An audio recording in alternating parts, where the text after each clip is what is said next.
Janani. She's the Vice President of Product Management at Zeota. Please welcome Malvika. Next up, we have Ms. Divyani Singh, who is the co-founder and Chief Product Officer at GoodPlease. Please welcome Ms. And then we have Ms. Soumya Achar, who is the Chief Product Officer at Metapix. Please welcome Ms. Soumya. And facilitating this session is Ms. Janani, who is the Principal Sales Digital Product Manager at Schneider Electric. Please welcome Ms. Janani. Okay, great. Handing over the session to you, ladies. Can you hear me? Yes. Can you hear me well?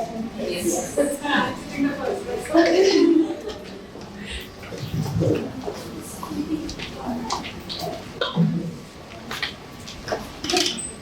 Hello everyone.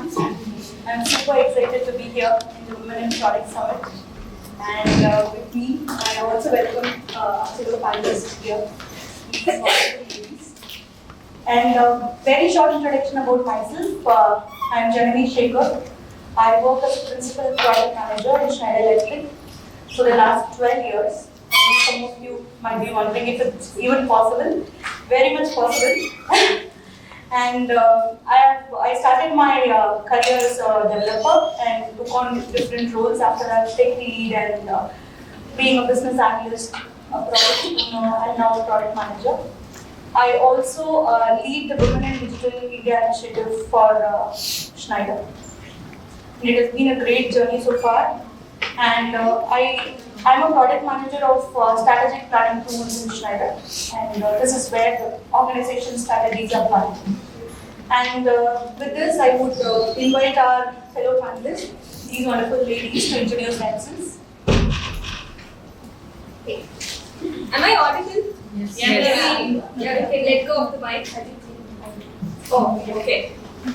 This. Time constraints. Okay. Hello everyone. Very excited to be here today. I'm Ramya Achar and I currently work as the Chief Product Officer at Metapix. It's a startup crafting AI solutions for the beauty and the retail space. Prior to that, I was the Chief Product Officer at Tata Health, a B2C digital health startup incubated by the Tata Industries, where I joined them, at inception and kind of scaled it up. I had spent close to 2 decades in consulting, digital transformation engagements, and large focus around product and product management. I'm very passionate about building products, not just for the usual corporates, but also in the social sector. I'm part of the advisory board for a couple of NGOs where we are trying to build solutions for the grassroots level initiatives and having a larger population impact. So, product angle from multiple perspectives and multiple sectors. And very thrilled to be here and look forward to interacting with all my fellow panelists and the audience. Thank you.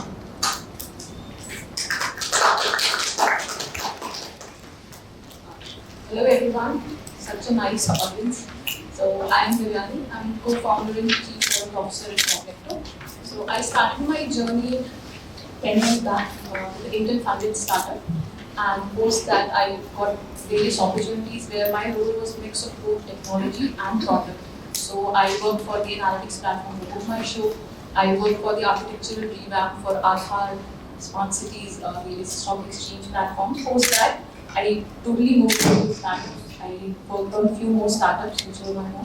Then from past 2 to 3 years, like with Product24, we are making a small contribution in the infrastructure growth of India. Because Product24 is an intelligent fleet management solution. We are working with Ministry of Rural Development for managing the quality of roads in rural parts of India. So, thank you so much. Hello everyone, it's such an honor and pleasure to be here with this community, with product, and of course all the supporting community as well. So in Malvika, I have close to 2 decades of experience in building global products, worked in US, worked in India, led large global teams, and in AdTech, MarTech, data, AI space. I'm passionate about building products. From India for the world. So also part of NASCOM GTech Club as well as NASCO product mentoring cohort as well. So do look it up, and for me this is extremely special because sometimes as women we are isolated. We cannot share our challenges with, let's say, our male colleagues, sometimes even our managers, even our husbands don't quite understand it. So that is true because they are wired to think differently than the way we are. And it is very important for us to have this community, and sometimes it's a little hard as well because we cannot allocate that kind of time. So first and foremost is kudos to everyone here for taking the time and coming here, not just to hear us, but also to build your own tribe. And hopefully we carry this forward with other events and within our own communities forward. Thank you. Thank you. And today's session is, panel discussion is going to be on this topic that you see here, empowering narratives of women, redefining product leadership. So it's going to be a mix of both product leadership and discussing about their career growth. These women have done great in their career so far, right? And it's always good to listen to them and to learn from them. And I always believe in the saying that empowered women empower other women also. So these are empowered women who are here to empower us. So we heard what they are doing, and we would like to know a little more about them. So some questions to know a little more about themselves, right? So the first question is to Divyani. So you have a very interesting career so far, right? You have achieved so much in such a short span. So what does a typical day in your life look like? Very interesting question. So, see, for me, every day is full of new challenges and expectations. That's already set. That doesn't set. But to be very honest, being co-founder, being chief product officer, I wake up with Cognito. I sleep manifesting Cognito somehow. So, yes. So, but and it's a mix of planning, self-motivation, growth. You have to motivate your team, keep a personal touch. Family is also important that way. So I start my day somewhere around 6 a.m. because it's a quiet time where you can reflect and start planning. And you were saying that planning, like every day you have to plan. It's not that it's just planning your work. So I do the planning part. One thing which we as a team, we as a startup, but as such a young startup, like 2-3-year-old startup, we follow is our standard calls like 9 a.m. and 6 p.m. It's religiously followed. Like 9 a.m. we all of us meet as a team. We decide what we are going to do today. 6. Next time we meet at 6 and discuss are there any challenges, what are the updates on that. In between the afternoon lunch and all, I try to build up my personal connects with the team. Is there any challenge? I try to sit and work with them so that they also maybe they learn with the process as well. And I'm also part of the team. They don't feel me as someone else so that they can discuss. And I also know what's happening. I can also understand their challenges. And then, the day might end, but mine never stops working. So I usually try to wrap up by 7 so that even the team is free. I also get some time to check on emails, do certain other things, talk to my family because my mama is already worried. You wouldn't believe she asked me to put a WhatsApp photo so that while she's calling, she can see me because she's like, you don't even pick up the calls. So yeah, I have to get time to that also same here. Yes, so that is one thing to talk to your family. And at last I'll just try to work on my self growth because I have to each day I think that how close I can get to my vision. Vision might change at times, but if you have a bigger goal to achieve. So that's how it ends usually. Thank you for sharing. So the next question is for Malvika. So you have had a plethora of experience, starting with software development and then getting on to different roles and now a product leader. What led you into a career in product, and most importantly, what makes you stay? Thank you. This is a question which is very near and dear to my heart. So I, like a lot of us here, did my undergrad in technology and then worked with Infosys. And when I was working with Infosys, I was more in the solution architect role. I had an opportunity to go to the US. I worked with the customers there, and that is where I was more of product management. And that was also very early, because it was in 2005. And this whole concept of product management was not there in India at all, and even in very few pockets in the US. And that's when I realized that how much impact that product management can create, because you're not only thinking about one specific company, you're not thinking about one specific use case, but you have a long-term view of how you would want to do it. So this led me to make my MBA at University of Michigan, took a big loan here. So no trust fund babies here, but that is the level of investment that I decided to make in myself, because I really believe this was my calling. And what I enjoy is being able to solve real business and user problems using technology. So ultimately, as any product professional would say, it is only and only about are you solving a real problem or not, and measuring what is the extent of impact that you've made on your customers, on your team, and on your organization. So, and there are so many, and there's so many skills, so many problems, so many areas that I would love to really make an impact on. And yeah, that's why I mentioned startups and of course other professionals. Thank you, that's very helpful. And this morning I found out that there are some school students who are here, and I'm sure they are going to be inspired with this. And my next question is to Ramya. You have had similar experience, starting with development, software development, and trying out things in different domains. And now a very interesting product, photo and video editor, using a lot of AI capabilities and so on. So if I have to ask you about the most pivotal point in your career, right, that helped you shape your growth, what would it be?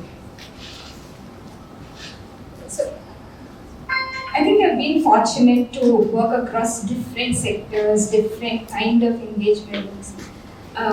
So I started as a developer, then did my MBA, joined the consulting group of Cognizant, and I was building B2B products for international markets.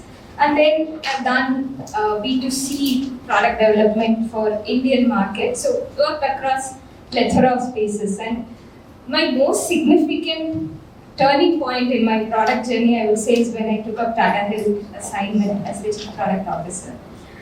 Believe it or not, when I got a call that we are starting up something like this for Indian market, and I had worked in the US healthcare space for good 8 to 9 years, and they wanted to understand what does it take to build something for the Indian market. And when I went, I saw that it was just a team of 3 people, and it was just a set of 5 to 6 slides. And I come from a very established setup like Cognizant, spent time traveling between US, India, so much organized, so much structured. I went to meet in a co-working space. This was way back in 2014, 2015, and I was asked to present the product strategy. And just like the speaker in the previous session said, so much of self-doubt. Am I 100% there? Is this something I really want to take up? So those were absolute feelings I had when I was given that, and I still had a lot of doubt in terms of how will I build something from scratch, because that was not my forte. But then I decided to take it up. There's a very famous saying that when you can't see the full staircase, just take the first step, and that's all I did. So just take the plunge. It doesn't matter, and it evolved as a very, very nice role, and I would say that's probably the most significant turning point that I had in my career. Thank you so much for sharing. Sorry. So now it was great to know a little bit about how they have come so far, right? And let's shift gears a little bit, and we get on to product discussion, and we talk about product innovation a bit. So our first question maybe is to Divyani. So during this process, right, so when we want to innovate and we come up with some disruptive solutions, it's very important for us to know what the customer needs also, right? So I like this saying that it says, don't find customers for your products, find products for your customers. So how do you involve your customer during this innovation process? And yeah, if you can throw some light on that. So there's another saying that a customer is the hero of your story, of your product. So they are the hero and they need to be a part of our journey. This is like, there were multiple failed attempts to actually understand this. We get so engrossed that this product should be like this, that. We get so engrossed that we forget that we are building it for someone. So customers' involvement in the journey is very important. So there are two aspects to it. One is adaptation and other one is the stickiness. So you can make the customer adapt it, but how will you make the customer stick to that product in a long journey? So that's where we have to we try to keep an engagement with them back and forth, not in terms of irritating them every day, but yeah, we try to keep a very generic or very genuine interrogation with them, like okay, is it meeting their requirements or not? They have to feel that their ideas, their feedback is valued upon and is implemented and is reflected in our product. But that doesn't mean at the cost of your product being so tightly coupled with that particular customer.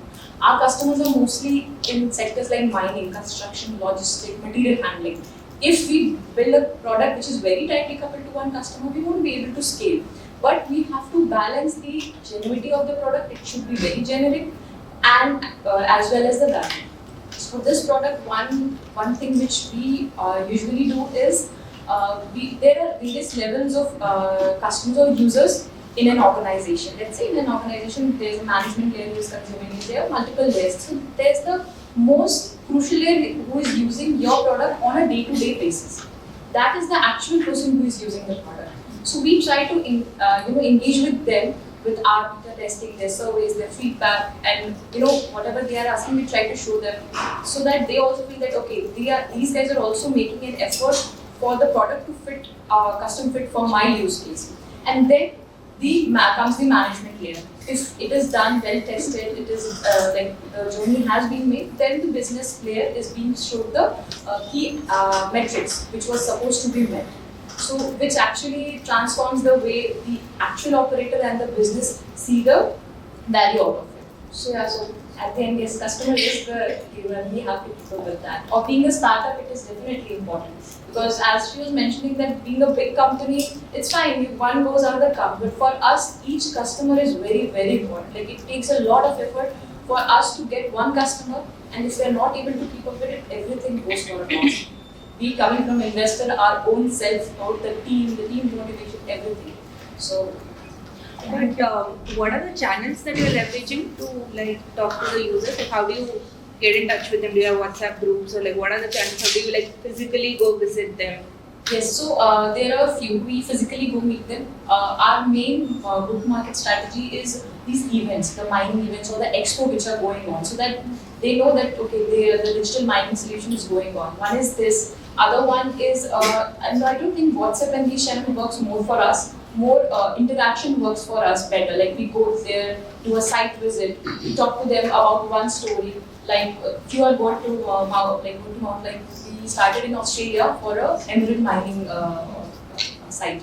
The word to mouth was there because these mining sites are very, they usually talk to each other. Then post that we got someone in Madagascar for sapphire mining, and then we got in Mozambique for ruby mining. So it was word to mouth. And we actually attended various expos, various events which are happening. There are various magazines actually, construction, world mining, minerals and all that. Those magazines are there. We try to publish our articles and other stuff over there. Thank you for asking the question, and if I can request you all to park your questions for now, we'll open it up for audience questions at the end. It will be super helpful. Thank you. And thanks for sharing, Divyani. And yes, customer churn is a real problem. And for me, being a product manager of an internal tool, it's much easier to know what the customer wants. Right? I can just call them up and get it. It's not the same for you. Thank you for sharing. And Malvika, if you can also answer the same, if you can throw some light on that. Sure. So the products that I've managed are a little bit more mainstream, definitely not as exciting as markets, but a lot of market products which are used by some of the biggest brands in the world. And customer engagement is not a one-time thing.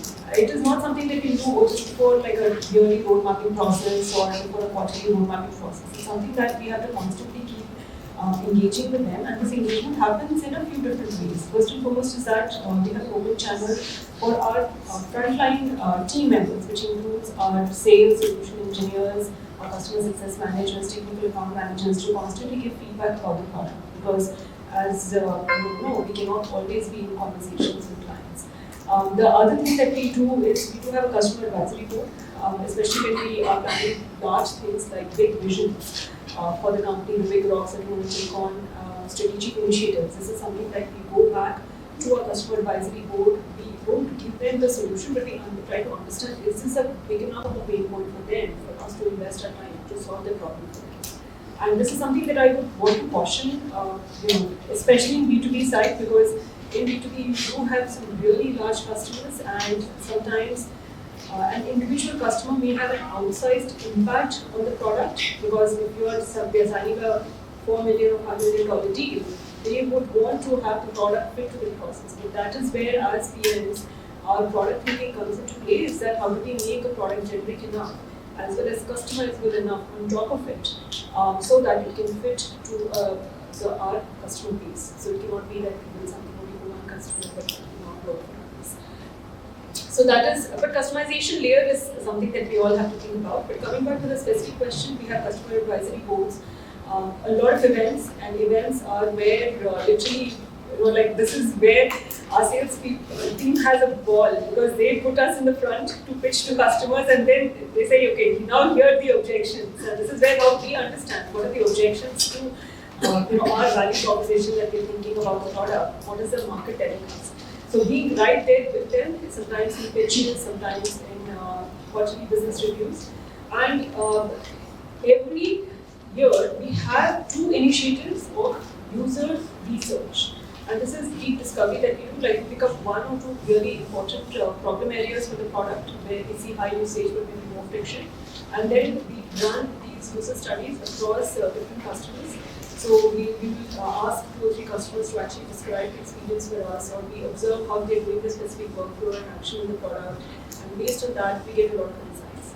So again, these are something that are channeled to some extent through the customer advisory group, but also just separately through the customer success managers as well. Thank you for those insights, Malvika. So, Ramya, the next question is for you. So, when we talk about innovation, right? So, just me being a user, I'm talking from being a perspective of a user. Say I'm placing an order through an e-commerce app. I have this in mind that this is going to be my payment process and this is going to be my ordering process and so on. And I'm so much used to it that I may like innovation, but not to the extent of the whole thing being so super disruptive, right? And I may get lost if it's completely changing overnight. So while customer innovation, the product innovation is important, how do you strike this balance between innovation and also maintaining reusability and familiarity for the customer? It's a tricky spot actually. I think every product manager has a KRA called innovation, right? So they want to have something against it, that yes, this is the innovation target and this is what I've done, right? But yeah, it's a great thing to be thinking in that direction. But achieving that fine balance between innovation and familiarity is the key, right? I have a slightly contrarian opinion also, that innovate where it is required also, right? So the first thing I ask my product managers is, okay, why is this even needed, right? So there has to be a business case for it. That don't rock the boat just because something is fancy, some other competitor has done it, some other domains have done it. If it is indeed proven, we will naturally, during our course of product development, we'll take it up, right? And when we look at some of those things which are very compelling that we need to do, break it up, right? There is this concept called incremental innovation, right? Don't peel the onion layer by layer. Don't take a big bang thing. Just start incrementally introducing those changes, right? And you see it day in, day out. You might not realize it. For example, Google Maps, right? They have gotten the AR Maps feature, but that's an add-on to what you're seeing as maps every day. They have not changed your interface. While it's great, I love it. But I have seen other people hate it, right? That I don't want so many things on my screen. It's very distracting. And the beauty of any B2C product is you can measure every aspect of what the consumer is doing and sometimes what he's feeling also through some derived metrics, right? So you have the ability now to do that measurement, constantly keep looking at your data and see what you can set the next thing as, right? So if Google AR Maps indeed becomes the norm and everybody is using it, then as a product manager, you have the strong business case to make that as default, right? So use familiarity as the base to kind of get a segue to your new features, but don't go after new features just because it is fancy, right? So that's the key message I want to convey here. So think through, build a business case, test, iterate, and I think things will fall into place. Thank you, Ramya, and you can hold the mic for follow-up questions. So when we talk about innovation, it's hard for me to skip anything on AI, right? Because it's so disruptive and things are changing every day. When somebody claims that I have mastered AI, that's going to be a lie. Because something that is there today is not there tomorrow. So when we talk about innovation and AI, and what role do you see AI is playing in your roadmap of the future? And what excites you the most? And what scares you the most? I think I'm in an industry where all these have certain obvious answers which all of you might be aware of, right? So we have a product where we have photo and video editing tools, and we are also building the virtual try-on solutions for beauty e-commerce players and fashion retailers. And most of you have been users of photo and video editing. What it is today is very transactional, right? That it gives you, I mean, of course there is a evolved nature due to AI elements come in that you don't have to spend a lot of energy editing a lot of stuff. What we are doing is giving you certain recommendations, right? So if you upload a picture, I have 5 things which say, okay, these are better looking ones based on the picture that you have given, which one do you want to pick, right? And similarly for video editing, which was always owned by the Canvas of the world and PixArt of the world, we now have made it quite dumbed down to be used by even amateurs, right? So that's the space that we are occupying, and there are n number of tools that are evolving, n number of LLMs that are evolving, which will enable this in our future roadmap. The way you'll see video editing is that it becomes a lot more contextual. Today, it is very, like transactional in terms of stitching together 5 things and saying that it's a story. But no, there is no human element to it. There is no emotional connect to it, right? It's always an avatar that comes and then some 10 images in the background based on the keywords that you give. But I see that in the way content is getting consumed and content is getting evolved, it will be far more contextual and personalized, so that it has that sensitivity and the emotional equivalent of what the human would have done when it comes to video generation and editing. Right? So that's what I would say. And the pitfalls of AI being there, you all know, the deep fakes and the misrepresentation of things. While we as app developers and app owners can put any number of checks and balances in terms of balancing privacy, data security, there will always be the not so intended usage of things, right? But I think things are evolving, and we'll see many more stronger elements from the AI side coming in terms of making sure that the copywriting and authenticity of the content is retained even when it is transmitted, and that's where I see a lot of these things falling in place. Thank you, Ramya. Divyani, how have you benefited through AI in fleet management, especially if you can talk about something where it was helpful for reducing the costs? So for us, AI as per her, my use case is totally different. And I think it's different for everyone.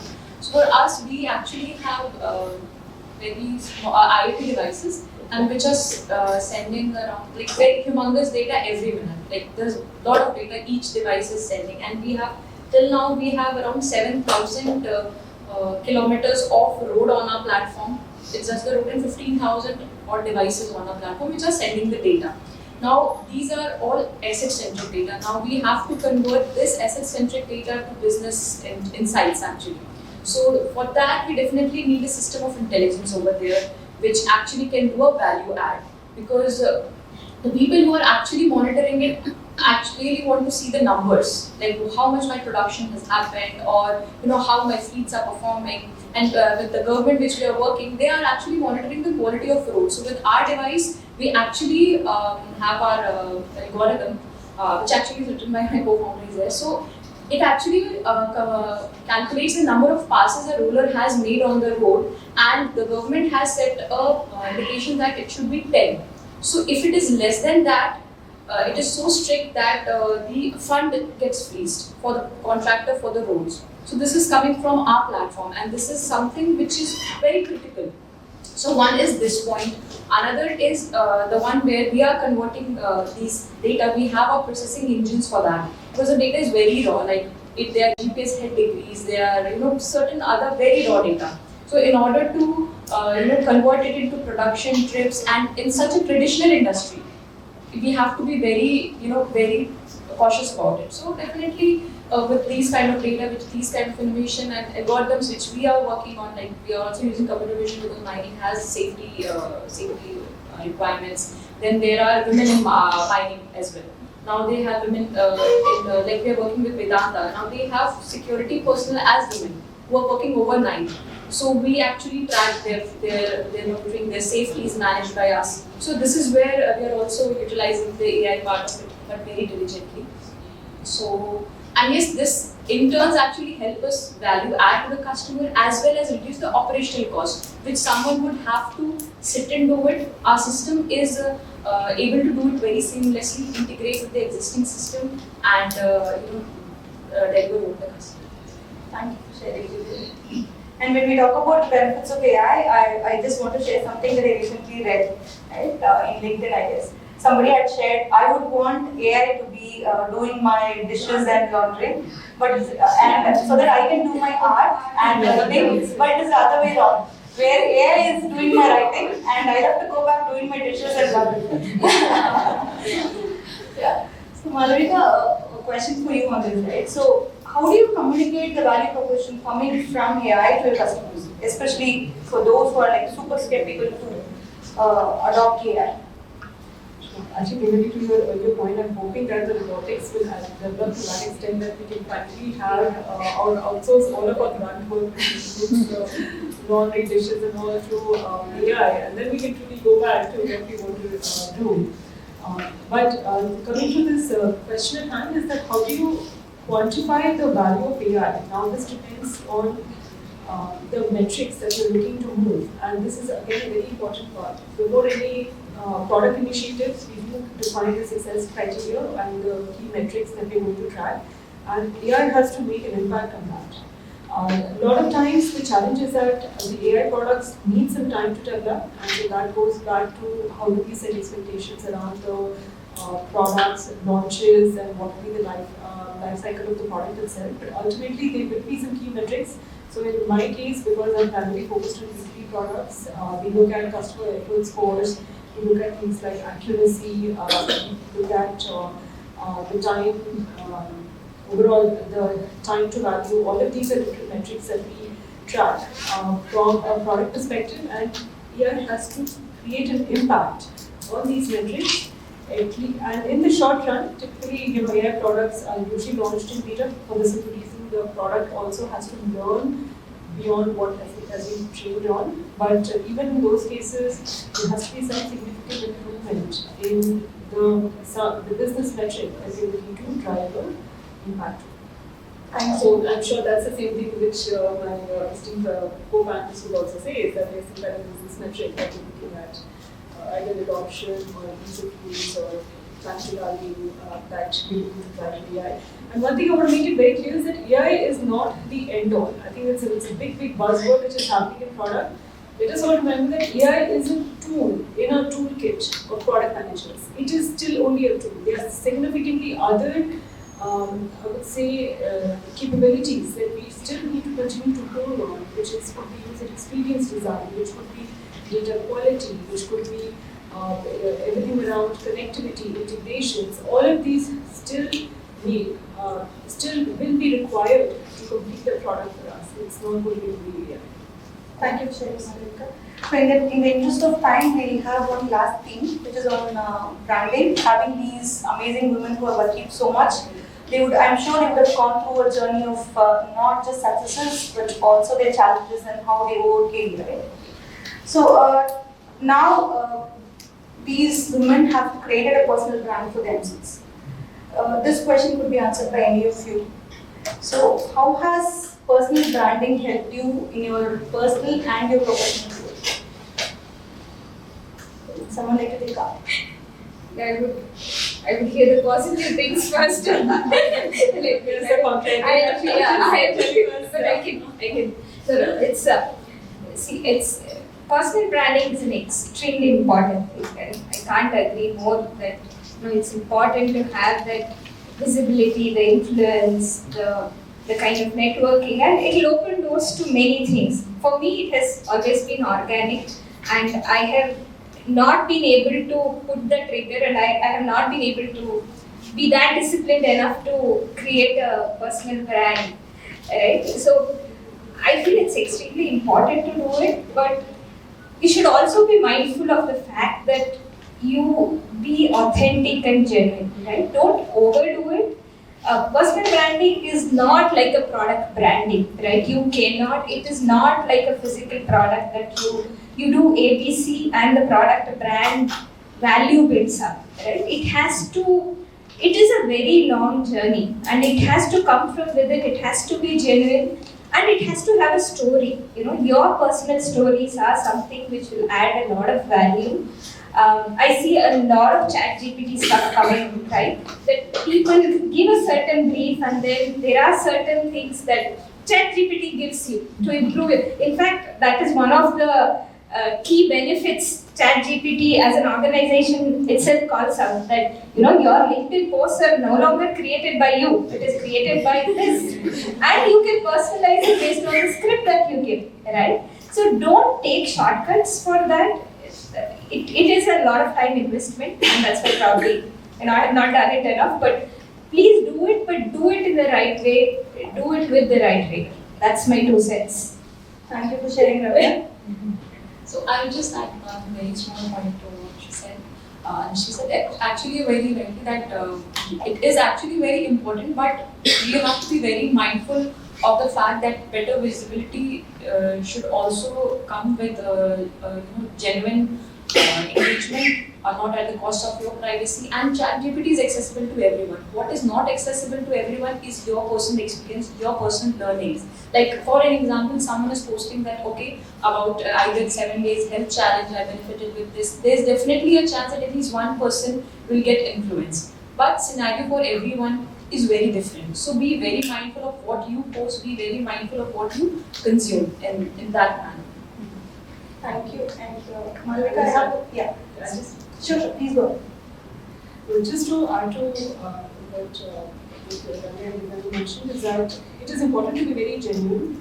But what I also encourage people is to put your experiences and put your learnings out there. I post because I want to make sure that I've learned things well. I mean, it's not as much as about, I want to get eyeballs or develop some kind of expertise, but I really want to, that gives me that motivation to ensure that I have learned everything. And then a lot of times it is also very inspiring for others, because there will be people who are going through some very similar situations where they see other people posting about it.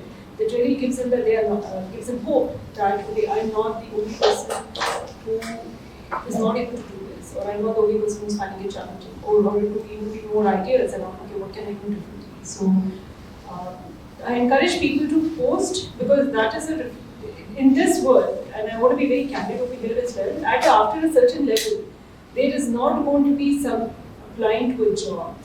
It is only going to be people finding you for your expertise. And if you don't put your expertise out there, the likelihood of being found is going to be less. Of course, there are professional networks too. So, for example, if you're coming from a good college, if you're from IIT or IIM, you have your WhatsApp groups. You don't have to do anything. We all know that. But if not, then you still have to build your expertise for the larger companies. Thank you for sharing. I'm sure it's going to be of great benefit to all of us here.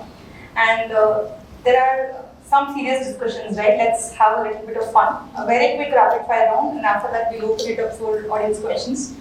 Are you ready? What is the feedback you get? Sorry. I think We haven't seen these questions. Yeah. Not prepared. Okay, so it's going to be this or that question, so just making it easy for you. You can, once you answer your question, you can just pass it on to the next person. Okay? So Ramya, okay. Email or phone call? Phone call.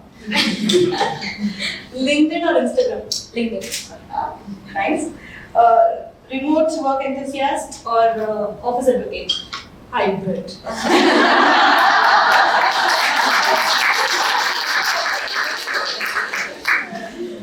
To Ramya again. Work until later with breaks or leave early without breaks? Leave early without it. Depends on the stage of life. Right now, leave early without a break. Early bird or a night owl? Both. That's So no sleep. Okay, to Malvika, party with friends or relaxing at home? This is a hard one. I would again say both.